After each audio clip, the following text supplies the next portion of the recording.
Tá tudo aí dentro. Toda a força que você precisa já nasceu com você.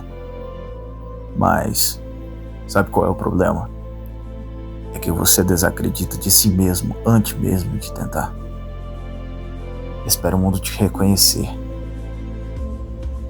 enquanto continua ignorando o próprio poder. Tem um grito aí dentro, sufocado, um instinto selvagem, que só aparece quando você para de buscar aprovação e começa a encarar a dor de frente. O caos não vem para te destruir, ele vem para te lembrar de quem você é.